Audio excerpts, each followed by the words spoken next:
We've all heard tales of police corruption and brutality by now, but this story may surprise and disturb you.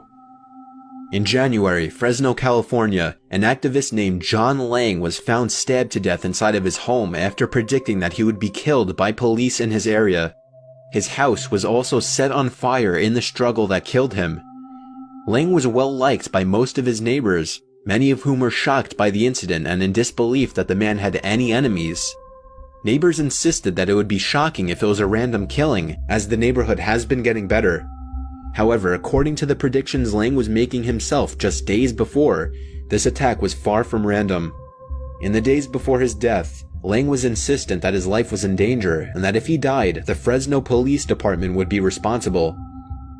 On January 14th, Lang made a disturbing Facebook post where he eerily predicted his own death.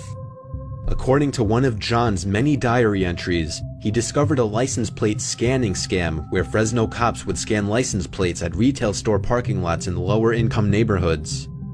After collecting hits of violations, they then would pull the unsuspecting drivers over a few blocks away from the store location in a marked police vehicle, claiming they simply came across their vehicle through routine driving patrols. This illegal activity was motivated simply by profit and unfairly targeted Fresno's poorer residents. He posted this to a few social media outlets and local news comment sections. As John continued to try and expose the corrupt Fresno police officers, he noticed he started to become a target. He starts to notice police tailing him on the road.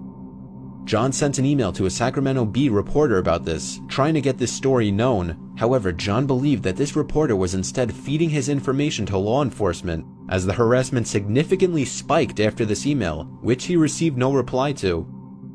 Local law enforcement began to intimidate and harass John in various ways, some of which is caught by security cameras around his house. John claimed that sometimes the harassment consisted of false traffic stops, shows of force outside of his residence, cops he recognized following him into shops, people surveilling his residence both when he is and is not home, discrediting him with his clients as a pedophile, and much more.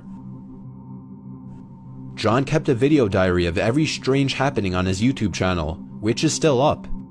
Many of the videos capture unknown vehicles parked in front of his property, people walking around his property, and even people trespassing on his property in the middle of the night. John said he tried to file a complaint with Internal Affairs but was essentially stonewalled and redirected by local law enforcement. His claims were not followed up on.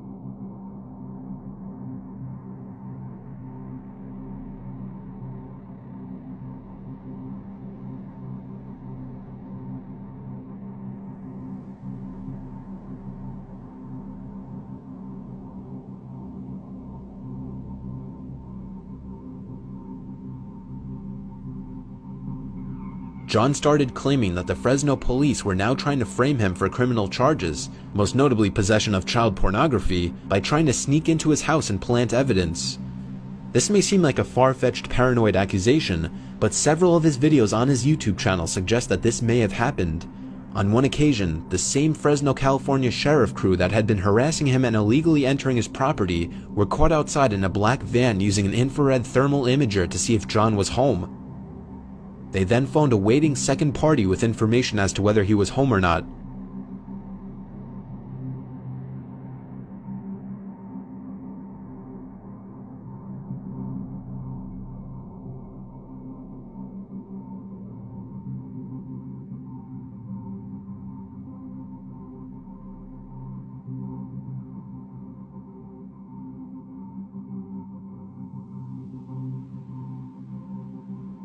In another video, one of John's cameras had a 20-minute blank spot. This was especially unusual because during the time interval that this happened was a part in the day with high traffic volumes, and the system is configured for motion detection, so blank spots were, according to John, nearly impossible during this time frame. This likely meant that the officers also had some kind of access to John's camera system. During this 20-minute period, John believed that the officers snuck into his house to plant evidence for a future arrest. A few days before John's death, he notified a local journalist saying that he thinks they're going to make a move and try to kill him. He also made this Facebook post on the 16th, 3 days before his death, saying, "If I turn up missing or dead tomorrow, remember this van. I think I seen a couple of guys sneak out the side door and into the building when it was parked in the carport this afternoon. I've been causing the city of Fresno a lot of problems lately, which I now regret. On that same day, he posted this YouTube video, which shows the footage capturing the van. Later that same night, John made a desperate post asking any legal gun owners to come and crash at his place for the night to offer him some protection.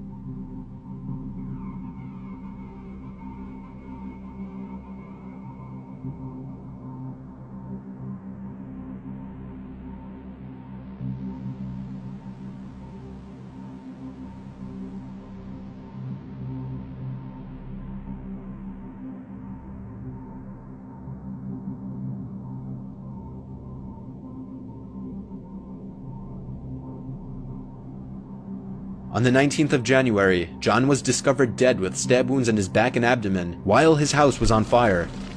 The Fresno Fire Department put out the fire.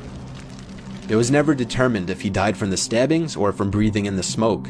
But one thing is for sure, you should check out his YouTube channel before it gets taken down. This happened in January and nothing has ever come of it. No real investigations have taken place, and whoever was responsible for John's death, whether it be corrupt officers or not, are still roaming the streets. But with all this recorded evidence beforehand, and the fact that John predicted his own death mere days before it happened, it has to point to the fact that these corrupt Fresno police officers were responsible for John's death.